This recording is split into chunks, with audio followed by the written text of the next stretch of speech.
Wake up every morning with a thought that something wonderful is about to happen.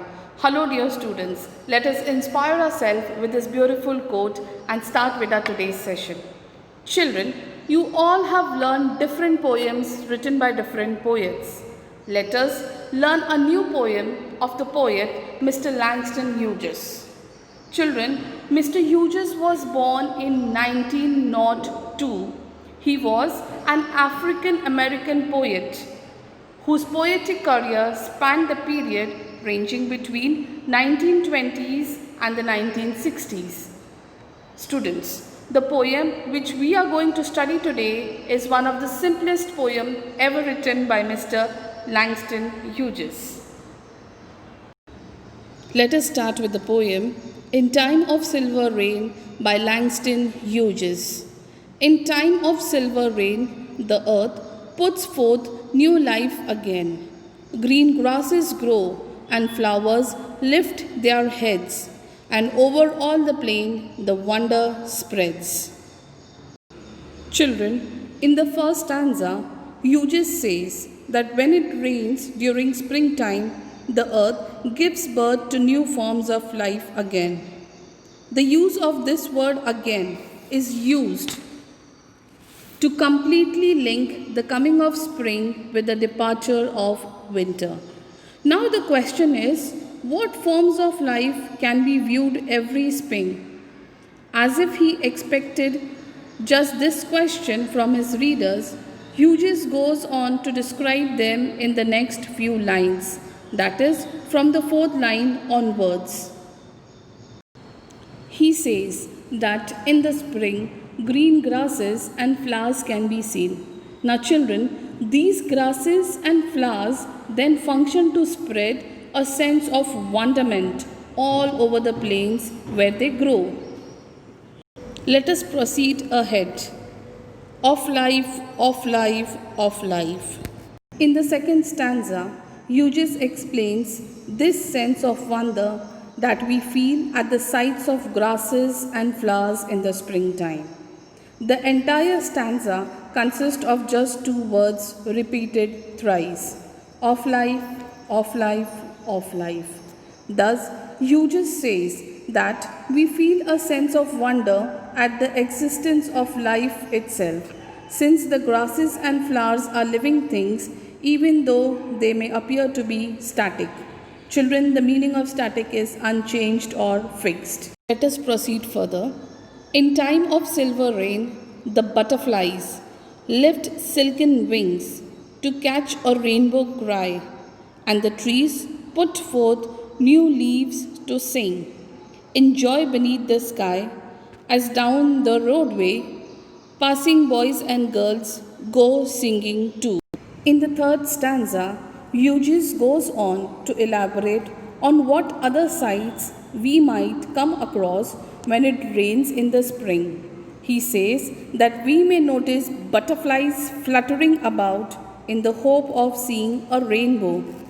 We may also see new leaves growing on trees, and Hughes takes this to be a manifestation of the joy that trees feel at the arrival of spring. Children, we may even see human life that Hughes has been describing so far in the form of boys and girls passing by us on the streets and singing as they walk along. Let us see the last stanza.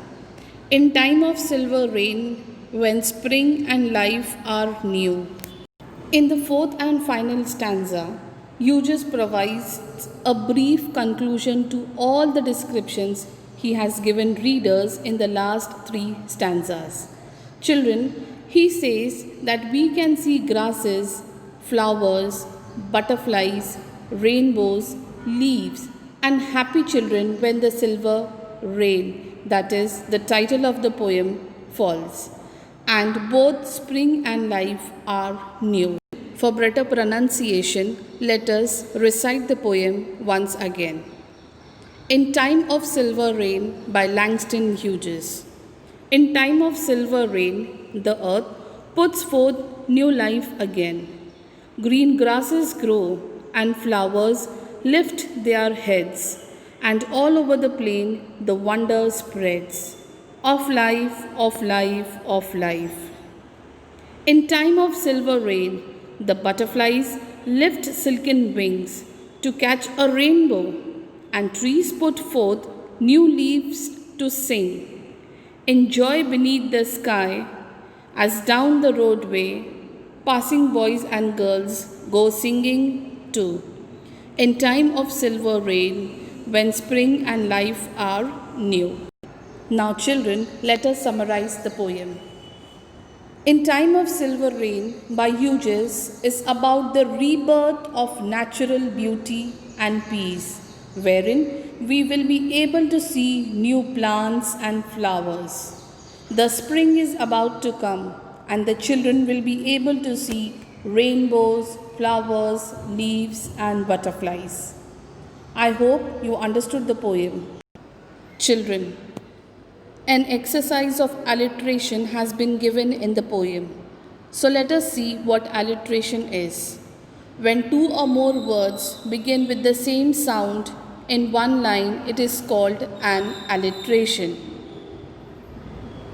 Examples. First one, Nayan needs new notebooks. So children, in the first sentence, we see the words starting with the letter N, creating the same sound and are in one line. Second one, come and clean your closet. So again, the words starting with the letter C, repeated, same sound and in the same line.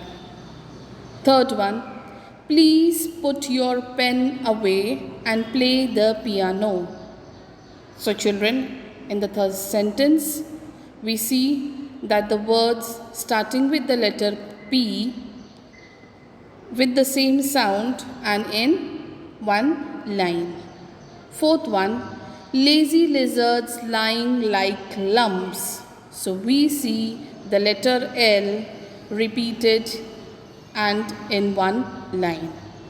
The last one, the big bad bear attacked. Children, again we see the letter B is repeated and it is in the same line. Children, hope you must have got an idea about what an alliteration is. Now, children, do rains make you happy or do rains make you sad? Write in your notebook a paragraph on how rains make you feel in 100 to 150 words. I hope you all have understood the poem and the topic alliteration. Stay home, stay safe. Thank you.